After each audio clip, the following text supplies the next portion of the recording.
Boa tarde, galerinha! Somos aqui do Espaço Alex Silveira e hoje estamos na nossa primeira programação do Contando Sua História. Essa programação, ela tem a finalidade, de encontrar pessoas que tenham mudado o mundo, ou pelo menos o seu próprio mundo, e tenha conquistado essa transformação, mudado essa mentalidade. E aqui nesse programa tem espaço para contar a sua história, o que fez, como que fez para sair da situação que se encontrava, como que fez para conseguir essa mudança. Então, estamos aqui com a nossa programação em aberto hoje no nosso primeiro episódio do Contando Sua História.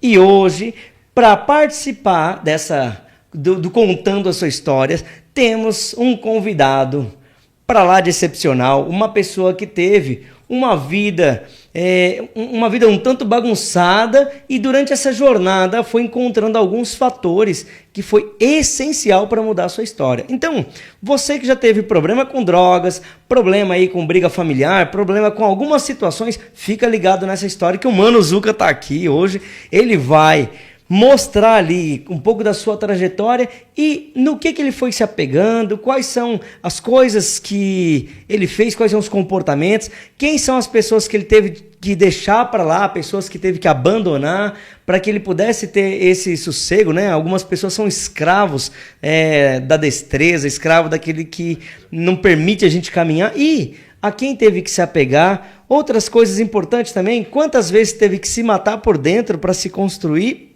numa nova história, deixar tantos vícios, deixar tantas coisas para que pudesse alcançar novas virtudes e, inclusive, a quem teve que se apegar, quais são os aliados, quais são essas novas pessoas. Então, seguindo o padrão dos narcóticos anônimos, mudando hábitos, pessoas e lugares. E é isso que o Mano Zucca vem contar um pouco pra gente. Galerinha, tá aberto, inicia agora a nossa programação.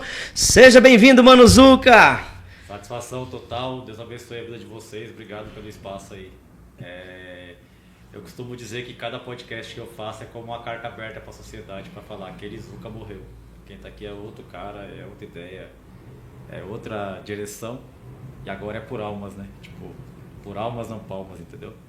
Muito bacana, Zucca. Eu vou trazer esse microfone um pouquinho mais perto de você. Se quiser chegar essa cadeira também aí, eu acho que hoje o assunto é importante. Tá bem pertinho aí da voz. Tá bom, agora vai. Agora vai. Se quiser, joga um pouquinho pra cima. Show de bola.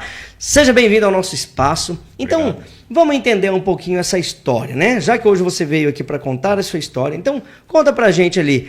Quem era esse Zucca, né? Como que foi essa história, essa divina tragédia da tua história? Conta um pouquinho pra gente. Eu já nasci praticamente morto, né? Até os 6 meses de vida eu tive uma vida. Depois dos 6 meses em diante, passou a ser uma batalha. Eu morava num porão, ali no Ermelino Matarazzo, e devido ao calor, devido ao mormaço e tal, eu tive meningite, ataque epilético, comecei a tomar Gardenal, e foi até os 13 anos de idade. E segundo o médico, ele falou que era até 18 anos, e se eu parasse de tomar a medicação, eu morreria. E eu parei com 13 porque, tipo assim, você cansa de ser preso, né? Você olha os moleques na janela jogando bola, você quer jogar bola. Você olha os moleques correndo na rua, você quer correr na rua. E como é que a sua mãe vai explicar pra você que você não pode ter aquela vida, entendeu? Então, automaticamente, aos poucos eu ia. Só que era bem vigiado, assim. Às vezes eu ia, dava ataque epilético, voltava pra casa. Às vezes era normal, entendeu? Mas era bem restrito mesmo. Até o ensino, né? Pra ir pra escola era difícil. Às vezes ia pra escola, dava ataque epilético na escola, voltava. Ainda bem que a escola era do lado de casa. Mas a minha vida era com algodão de álcool no nariz e vivendo em hospital, internado, e a base de medicação, Gardenal pra cima. Aí dali pra frente, com 13 anos a gente mudou de bairro, morava no bairro que eu moro hoje, na Vicente Mateus. Aí nós mudamos pro Mirante, e aí automaticamente você reconhece os dois lados da vida. E aí eu comecei a fugir da minha casa. O meu padrasto, eu fui criado pelo meu padrasto, porque eu não conhecia meu pai, porque ele foi embora quando eu nasci, por decorrências da mãe dele, que estava doente. E ao passo que ele foi embora, a referência que eu tinha de pai Era um senhor que trabalhava na Vicente Mateus, que chegava em casa sujo de graxa e era mecânico de máquina. Só que esse cara, até então, beleza. Essa referência da hora. Só que aí, esse cara, tipo assim, até às 5 horas da tarde ele era um cara. Das 5 horas em diante ele era outro cara, porque ele enchia a cara de cachaça, entendeu?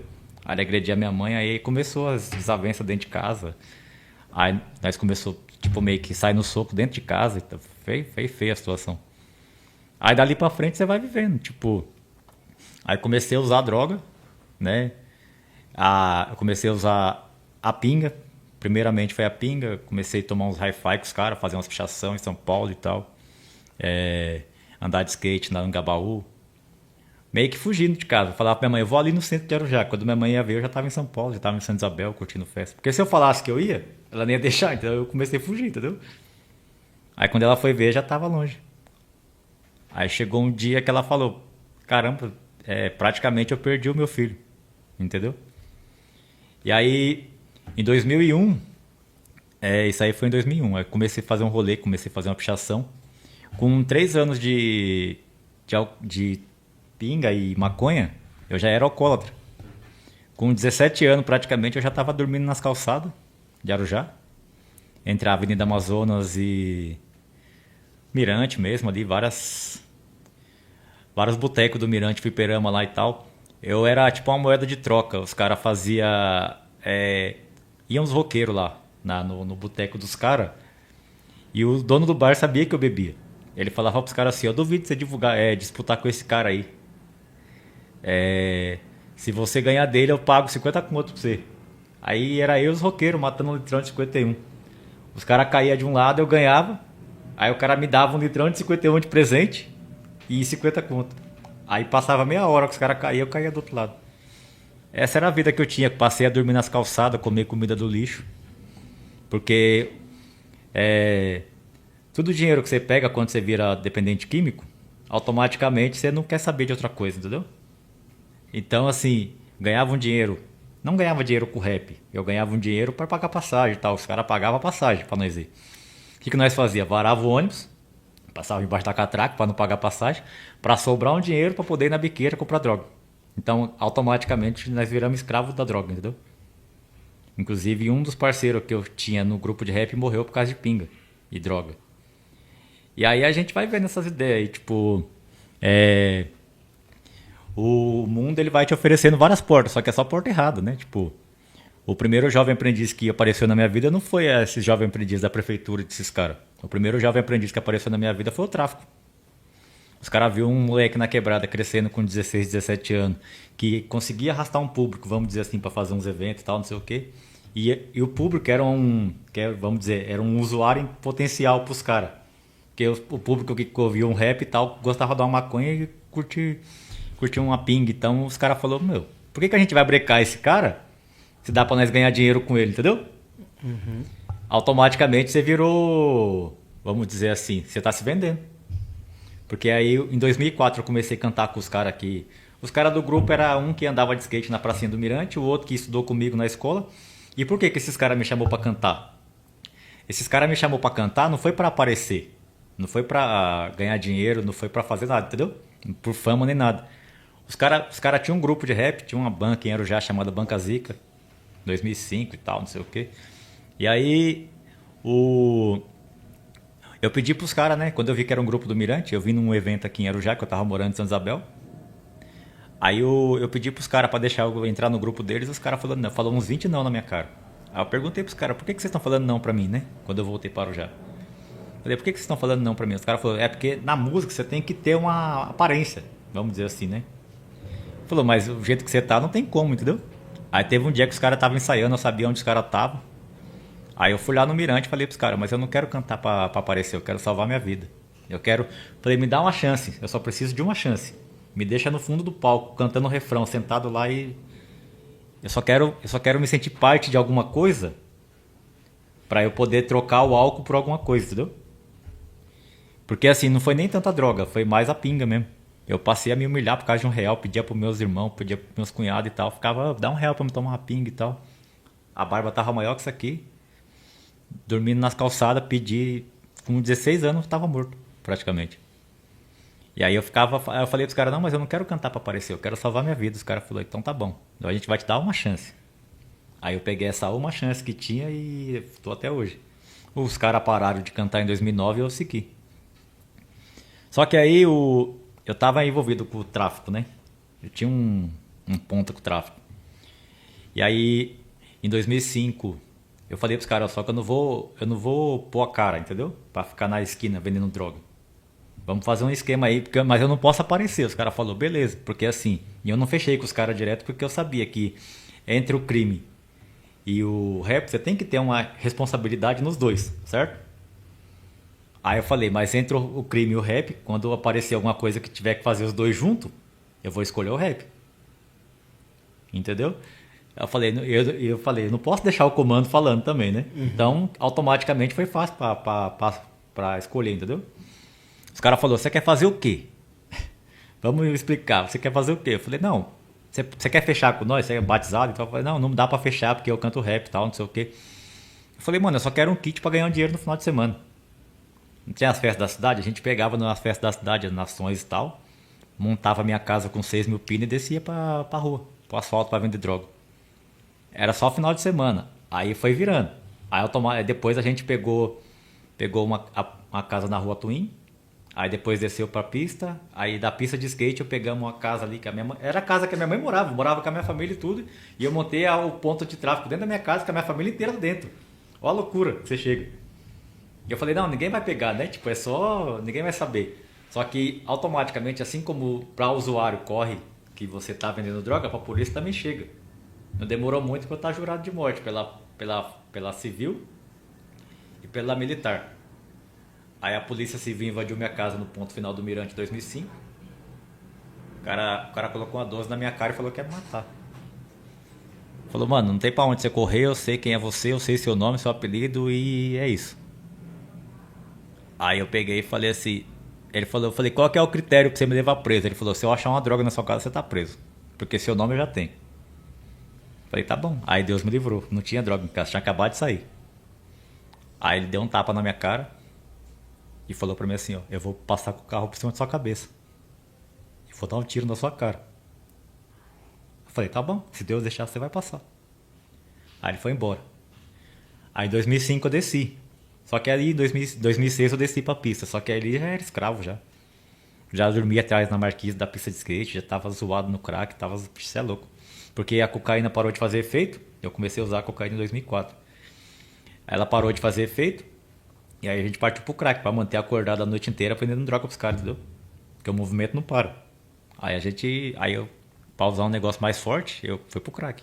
Aí chegou no fundo do poço. Porque aí você se vende mesmo de vez e vai... Mano, você vai dar sua vida por aquilo, entendeu? E os caras olhando a bola do meu olho e falou pra mim assim, ó. Se você for preso com a minha droga, você vai ter que pagar. Então era com unhas e dentes, entendeu? Aí eu falei, tá bom, bora. Aí assim, a GCM sabia mais ou menos por cima, tinha uma certa desconfiança. A militar também sabia, os caras eram loucos pra me matar. Eu era tão zoado que eu andava gingando e tal, porque cantava um rap e tal, cheio de querer, arrogante até umas horas. Aí os caras enquadravam no dia e já queriam matar. Se eu te ver de novo na rua, eu vou passar com o carro por cima da sua cabeça. Eu falei, demorou. É isso mesmo, então. E aí, beleza. Aí, em 2006, foi na festa da cidade. Em 2006, um rapaz passou na minha casa, comprou uma cápsula de cocaína e desceu para Amazonas. Nisso que ele desceu, os caras da tática enquadrou ele. Aí eu não sei qual foi o desenrolar das ideias lá, só sei que esse cara chegou na minha casa com a viatura. E aí os caras falaram, hoje você vai. Eu tava saindo pra fora, assim, minha casa tinha uma escadinha assim, ó. Quando eu cheguei no último degrau, eu senti um gelo nas minhas costas, assim. Aí eu olhei pra trás, tinha um polícia com uma 12, assim. Aí ele falou, deita aí. Aí já catou por aqui e subiu, começou a subir. Tem o que pra nós? Aí tava com a mochila lotada, o forro do teto lotado e tal, não sei o que. Tinha 6 mil pinos na minha casa, que os caras deixou em casa e foi embora. Aí falou assim, mano, já era, perdeu. O que você tem pra nós? Eu falei, como assim? Os caras, não, o que você tem pra nós pra você sair fora? Eu falei, não tem nada não, já era. Aí ele falou, beleza então, então você tá preso. Eu falei, tá bom. Aí na hora que ele foi levar, tipo assim, eu tinha um cunhado que fazia ponte, né, entre eu e os traficantes pra pegar a droga.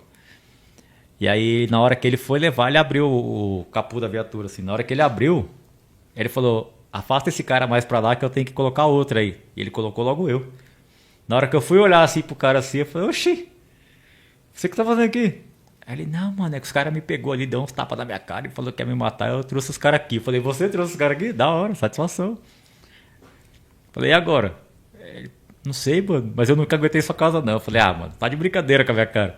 Não, como é que os caras sabiam? Os caras sabiam onde tava a droga, tinha a droga na caixa de fita, debaixo do colchão, os caras achou tudo. E só tinha esse cara que sabia, que era de fora. Eu falei, não tem como ninguém saber se você não contou. Eu falei, mano, se Deus me livrar, você corre. Aí, pra tristeza dele, Deus me livrou. Esse rapaz que era meu cunhado assumiu, né? Porque ele falou, não, foi eu que trouxe pra sua casa, eu vou assumir o BO. Aí ele pegou e assumiu. Aí ele falou, mano, eu não vou colocar você nessa não. Pode ir lá. Se você quiser matar ele, você mata e eu tô indo embora.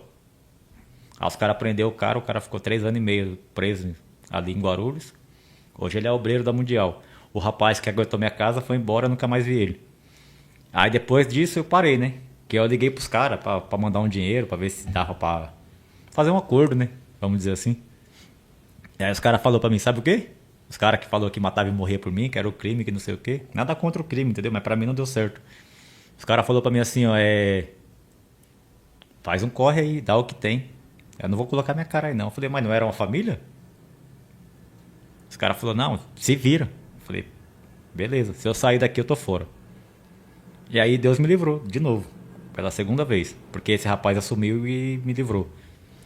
E aí eu parei, mano. Aí eu liguei pros caras, falei, ó, sobrou aqui tanto, tem tanto de dinheiro, tem tanto de droga, vem buscar e eu tô fora. Como eu não era batizado, foi fácil pra sair fora. Aí os caras falaram, é isso mesmo? Eu falei, é isso mesmo. Acabou, chega. Aí eu parei, aí você baixa a guarda, né? Aí eu tinha repetido o segundo colegial 3 vezes. Aí a escola, o pessoal da escola do Esli me jogou no supletivo. E eu vendia a droga dentro do Esli. Dentro do banheiro da escola. Aí os caras me jogou no supletivo lá. Eu fui até metade do ano. Entrava na escola bêbado, maconhado. Os caras lançou uma lei lá que você ia pra escola e passava de ano. Aí eu ficava, na hora do intervalo, eu ficava vendendo droga dentro do banheiro. Aí até metade do ano eu fui pra escola, passei pro terceiro. No outro dia eu fui preso, forjado. Corrupção de menor e tráfico. Na mesma pista de skate, no mesmo lugar. Os caras acharam um BO com a de menor e jogou nas minhas costas. Acharam com ela, aí ela na minha frente ela falou, não, é meu, não sei o quê. Aí o polícia queria me lascar mesmo. Aí ele falou, ó, é o seguinte, aquele rapaz ali é alvo pra nós. Se você jogar nas costas dele, você sai fora e ele vai. Aí ela, não, eu conheço ele, que não sei o quê. Aí o polícia falou pra ela a famosa frase, né? Entre a sua mãe e a dele, qual que vai chorar? Aí ela falou que chora a mãe dele. Aí eu fui preso. Corrupção de menor e tráfico. Aí fiquei 1 mês e pouquinho, tempo guardado lá. Só pra aprender, pra apanhar da vida, a vida bater. E a minha mãe falar pra mim assim, ó, chegar lá e falar pra mim assim, ó. Eu falei pra você a vida inteira. Que era 2 caminhos. Cadeia ou morte. Você não deu ouvido, agora você vai pagar pelo que você fez. Ela falou, você tá aqui inocente, eu sei que você tá inocente. Mas e o que você fez lá atrás? Né? Porque a palavra de Deus, ela fala assim, ó, tudo que você fez com sua mão, você vai dar conta. Tudo que você falou com a sua boca, você vai dar conta. O que eu tinha na minha mão? Zoeira por causa de droga. O que eu tinha na minha boca? Apologia ao crime. Falando palavrão, zoando com uma pá de vida. E aí lá você vê, né, tipo, esses moleque aí, aprendiz de malandrex aí, falando que é o crime, que não sei o que, de hoje em dia, roubando a quebrada, roubando celular. Esse tipo de gente na cadeia lá, passou o primeiro dia de visita dos caras, os caras estavam gritando, chamando a mãe, grudado na saia da mãe, mentira daqui que eu vou morrer. Lá fora era pá e agora tá pedindo pra morrer aqui dentro. Tem cara lá dentro que fica louco, que é abandonado pela família, fica loucão, você vê o cara pra lá e pra cá gritando dentro da cadeia. É tipo manicômio mesmo, é zoado, comida azeda, um monte de coisa errada. E aí ali é onde o filho chora e a mãe não vê, de verdade, assim, ó. Ali eu entendi quem eu era. E aí lá é tudo pago. Hoje eu trabalho como capelão na cadeia, eu sei. Aí chegou um rapaz lá e falou pra mim assim, ó, vamos fumar um baseado? Aí eu falei, não vou fumar não, porque eu sei que é pago. O diabo te dá o que... Ele sabe o que você quer, né? Ele me deu o que eu queria lá dentro. Ele falou, você quer fumar um baseado? Tô. Jogou assim. Aí chegou outro cara e falou, você quer dar um tiro? Pá, eu falei, não, tô tranquilo. Porque eu sabia que era pago. Aí o rapaz, um outro cara, nada a ver. Tava lá preso, só que ele era filho de crente. E tava desviado. Ele chegou em mim e me ofereceu uma Bíblia. Aí ele falou assim, você não foi fumar com os caras, não sei o quê? Eu falei, não. Você usa droga? Eu falei, uso. Ele falou, você tem cara de nóia mesmo e tal. Aí eu falei, você tá tirando? Ele, não, é sério. Ele falou, tem uma coisa que pode mudar a sua vida. Eu não gostava de crente, porque onde eu ia cantar e fazer uns eventos, os caras estavam, entendeu? Os crentes passavam, Deus tem um plano na sua vida. Eu ia lá na Mangabaú, os caras estavam. Na galeria, os caras estavam. Na rua de Arujá, os caras estavam. Deus tem um plano na sua vida. Eu, caramba, a vida inteira, mano. E aí, dentro da cadeia, esse cara chegou e me ofereceu uma Bíblia. Ele falou pra mim assim, ó, eu tô com 2 Bíblias aqui, só que eu não vou falar pra você onde você vai abrir. Abre aí, deixa Deus falar. Aí eu abri, eu vi que ele tava lendo no final, eu abri no final, assim, ó. Aí lá em Apocalipse 2:10 fala assim, ó, nada tema das coisas que há de acontecer. Eis que o diabo lançará alguns de vós na prisão, para que sejais tentados e tereis uma tribulação de 10 dias. Se fiel até a morte, dar-te-ei a coroa da vida. Quero o quê? A liberdade. E aí eu falei, já que eu assinei um monte de artigo mesmo, agora eu vou ler o livro de Salmos. Aí eu voltei, falei, vou ler do primeiro, né? Quando eu voltei no livro de Salmos, eu voltei no final de Jó, 42:2, estava escrito assim, ó.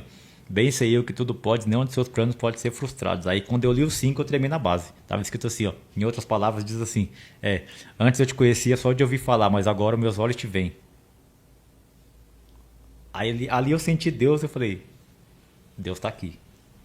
E eu comecei a falar com Deus, mas falei quem eu era. Entendeu? De verdade, não mentindo. Falei, Deus, aquela porcaria tá aqui de novo. Né? Falei, ó, não sei orar, não sei fazer nada, mas me tira daqui, cara. Me tira daqui que... Eu viajava direto, né, cantando rap. Eu falei, me tira daqui que eu não aguento ficar aqui, eu vou morrer, não sei o que e tal. E aí falei com Deus, beleza. Eu fui preso dia 7 de julho de 2007. O 7 na Bíblia é a perfeição. E quando eu saí, era uma sexta-feira 13. Eu tava lá orando e aí saiu um cara. Daqui a pouco eu falei, oxe, eu tô orando pra mim sair, você tira o cara. Comecei a murmurar, falar com Deus. E aí do nada o cara parou esse rapaz no meio do caminho. O carcereiro parou o cara que tava levando o outro rapaz e falou assim, volta lá que tem mais um. Na hora que ele voltou era o meu alvará de soltura. Aí falou, esse cara te conhece pela quebrada, né? Arujá. Na hora que ele falou Arujá, eu dei um pulo da cama e falei, sou eu. Aí ele falou, 947172 é você? Eu falei, sou eu. Aí o nome de sua mãe e de seu pai, aí eu falei, José Matias da Silva e Maria Deus da Pérez. Ele falou, você vai embora. Eu falei, sério? Ele falou, é sério. Aí eu saí, a mulher falou, no primeiro dia útil você vai na cadeia para assinar o termo de comparecimento para assinar o LA, pagar a cadeia na rua. E aí eu fui assinar o LA, fui no fórum, levei minha irmã, fiquei com depressão 3 meses, síndrome do pânico. Via uma viatura me jogar no meio da rua, no meio do mato. E aí a minha irmã foi comigo no fórum. Eu cheguei lá, a mulher falou assim, ó, como é que é seu nome? Eu falei, Edivaldo. Ela falou, não tô achando seu nome. Eu falei, mas tá aí. Você foi preso mesmo? Eu falei, oxi. Aí mostrei o alvará de soltura pra ela e tal. Ela falou, só tem uma pasta aqui que pode estar o seu nome. Se o seu nome estiver aqui, você não me deve mais nada. Era de BO arquivado. Na hora que ela procurou lá, que era a pasta antigamente, aí ela achou meu nome. Ela falou, ó, Deus fez um milagre. Eu falei, o que? Ela falou, seu BO tá arquivado, você não deve mais nada. E aí automaticamente eu tinha uma de menor pra matar, né? Porque quando eu saí, que ela jogou o BO nas minhas costas. Quando eu fui no fórum que Deus falou que eu não devia mais nada, através da boca daquela mulher, Deus falou comigo ali. Falou assim, ó, você ia matar a menina lá porque? Eu falei, porque ela jogou o BO nas minhas costas. Deus falou, segue sua vida em paz. E aí beleza, e aí eu vi a pessoa depois de um tempo, na rua. Só que aí Deus me ministrou no meu coração, você não mata quem tá morto, né? Não tem como você matar quem tá morto. E aí eu tava vindo de um rolê assim, eu tava indo trabalhar, e ela tava vindo do rolê, continuava vendendo droga na mesma situação. E aí eu vi ela. Aí Deus falou comigo, falou, você vai até lá e vai falar com ela. Na hora que eu dei um toque nas costas dela assim, ela falou, você vai me matar? Eu falei, não, eu vim em paz. Por quê? Eu falei, só vim falar pra você que você não me deve mais nada, mano. Por quê? Eu falei, porque naquele inferno que você me jogou, eu conheci Deus, mano. Eu conheci a verdade me libertou. Eu falei, segue sua vida em paz, você não me deve mais nada. Aí dali em diante eu peguei, era pra ter continuado, só que Aí a desobediência bateu, a gente voltou pra rua de novo, o perigo passou e eu vaguei mais 4 anos na rua. Zoado, dormindo nas calçadas, por causa de pinga. Eu vendi crack, cocaína e maconha e o corote me matou. Comecei a tomar barrigudinho de segunda a segunda. Aí não tinha mais vida, não tinha mais saúde, não tinha mais nada. Eu ganhava R$ 2 olhando o carro, já ia correndo na padaria, no boteco, para comprar um barrigudinho para tomar. E aí eu comecei a passar mal, ia no banheiro, soltava aqueles líquidos verdes e tal, que é o corpo já pedindo socorro, sabe? E aí dentro do banheiro eu chorava que nem criança. Eu falava assim pra Deus assim, ó, me deixa vivo, porque eu pequei contra o céu e contra ti. Eu fui errado, eu saí da sua casa, eu só quero viver. Se o Senhor me deixar vivo, eu vou pregar a sua palavra, eu vou fazer a sua vontade, não sei o que, mas me dá vida. Chorava no banheiro que nem criança. Depois eu tomava um banho, lavava a cara, falava assim, minha mãe não pode ver eu chorando. Entendeu? Os caras lá fora não podem ver eu chorando. Aí você coloca uma máscara de sorriso pra falar que tá bem, mas você não tá, mano. Entende? Perfeito. Sabe o que é interessante? Né? Olhando aí a trajetória, né? Como dizia Nietzsche, né? A divina tragédia, porque dá pra ver o quanto que foi sofrido, né? O quanto que essa história ela foi conturbada e o quanto de experiências ruins você teve aí na sua história, né? Agora, nessa reta final aqui hoje, né, do nosso Contando a Sua História, e como que você se transformou? Hoje você faz o quê? Para você dizer que está liberto, né? Porque olha quanta coisa você passou dentro da detenção, encontrou Cristo, mas mesmo assim ainda continuou meio escravo, trocou, né, o tipo de escravidão. Sim. Né? Mas claro que a gente sabe que é um processo, foi fazendo as reparações, foi perdoando, né? Cristo ensina quantas vezes tem que perdoar. Se Deus te perdoou, você também perdoou. Né? Então, tá na bombeta aí, né? E se ele te perdoou e você vai lá e perdoou ela também, e aí o protocolo ele tá correto, tá bom. E quem é o Zuca hoje, então? Esse Zuca transformado, o que ele faz da vida? Conta aí pra gente aí. 2011 eu morri. Meu padrasto morreu, mataram meu cunhado, e a minha irmã fez um culto na casa dela e eu aceitei a Cristo na casa da minha irmã. Aí de lá pra cá eu fui pra igreja. No começo eu ia para a igreja de segunda a segunda, depois foi...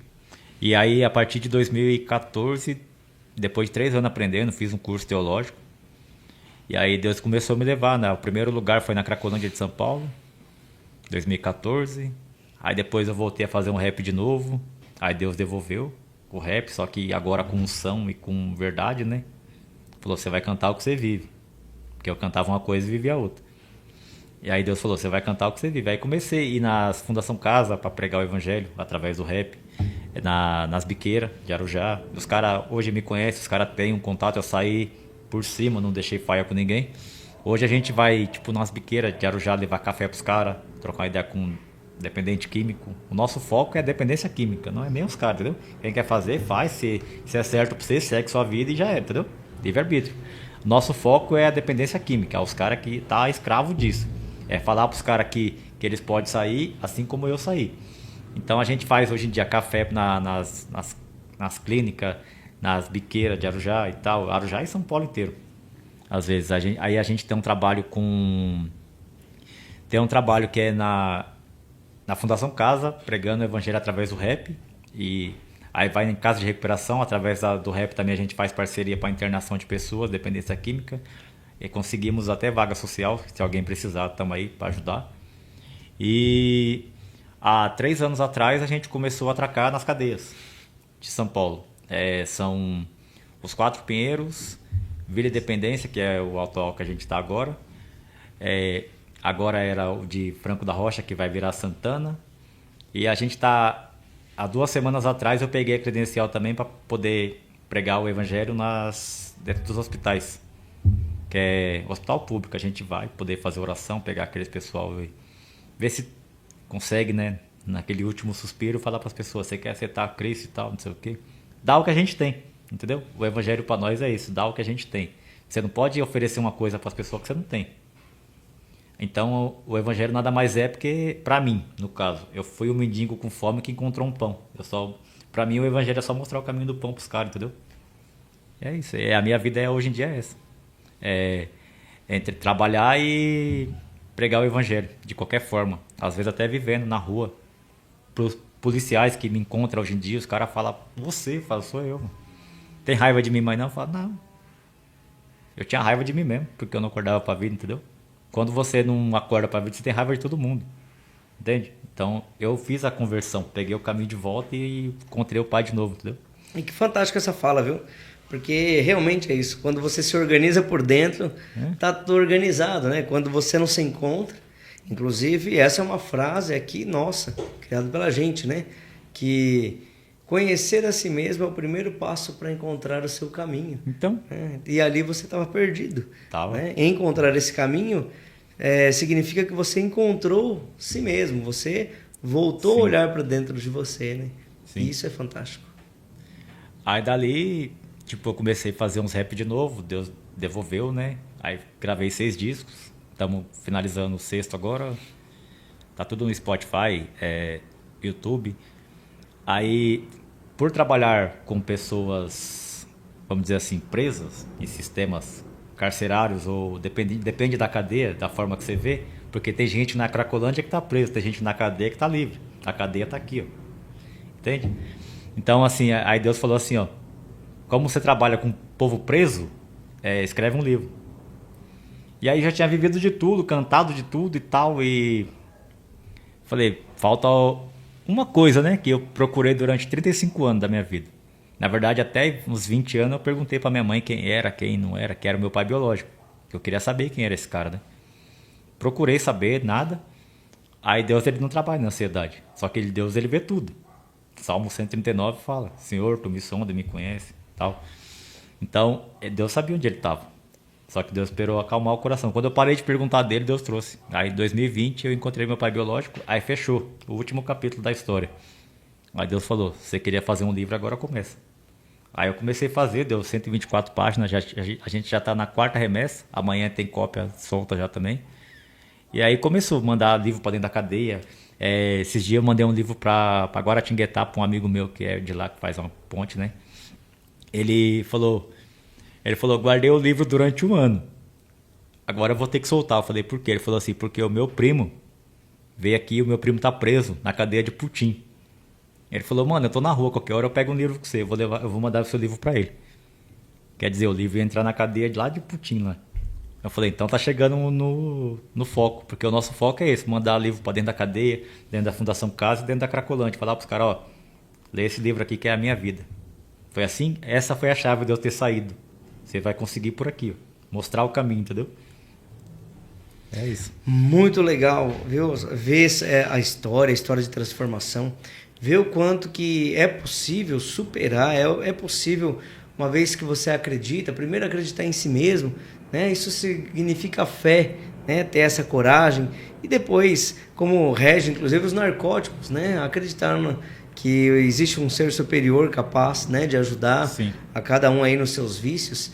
Quando você falava sobre a questão da prisão, inclusive é uma frase que eu uso muito particularmente, tá lá até no meu status ali do WhatsApp, né? Uma frase em latim, né? Tá assim, cogitationis mea custodia, que vai dizer, meu pensamento é minha gaiola. Se eu não abrir essa gaiola, aí eu vou ficar condenado. Dizia também, né? Inclusive em alguns raps antigos, né? A pior prisão tá na mente. Sim. Então você é livre para se libertar, como ensina inclusive Jesus Cristo, né? Vem para o meio. Você não precisa ficar aí, né, na sarjeta, jogado, né, ao mundo aí, em alento. Não precisa, você pode vir para o meio, você pode transformar a tua vida. Assim como o Zuka, ele contou um pouquinho. Claro que por ser tão rapidinho, né, o programa, a gente tem que cortar bastante coisinha, mas quanta coisa tem aí, né? Porque tá resumido. Quantos anos você tem agora? 37. 37 anos resumido aí em meia horinha. Sim. Né? Lógico que tem que enxugar muito, mas quantas coisas, quanto choro derramado, quantas noites de incerteza, não sabia se acorda vivo, que a gente sabe, inclusive, que quem está às vezes na calçada, né? Quantas vezes alguém vai lá por maldade coloca fogo, Sim. né? Ou de alguma maneira também fazem, né? Um ato de violência. Então a gente percebe quanta coisa tem, fora as doenças que se pega bom, tem muita coisa que acontece. Inclusive você que está precisando de ajuda, né? O Zuka até se dispôs aqui a falar das casas de reabilitação, Sim. alguns lugares, mas nós aqui do Espaço Alex Silveira também damos suporte, viu? Inclusive estava falando com ele aqui, né, eu sou especialista em drogas, a gente tem outros especialistas aqui. Se você está passando por um problema, você não precisa carregar isso sozinho, procura ajuda, né? Qualquer coisa, liga aqui para o Espaço Alex Silveira também, que a gente tem o suporte aí na dependência química. Mas, Zuca, como que a pessoa chega até você caso ela precise? Até porque, o Zuca, além de oferecer esse trabalho aí, ele também é panfleteiro, é isso, né? Isso. Então pode até contratar o serviço dele aí. Como que as pessoas chegam até Gráfica e panfletagem, né? A gente tem a gráfica e a panfletagem. Tem gráfica e panfletagem aí, ó. Inclusive eu tava trabalhando para vir aqui. Aí, no número, o contato é 11 9 34 23 5692. Tem um Instagram lá, Zuca Panfletagens. E tem o Zuca Pérez, que é o de missão, né? Que aí você pode acompanhar um pouquinho do trabalho lá. A gente só não posta o dependente químico, entendeu? Uhum. Por causa de...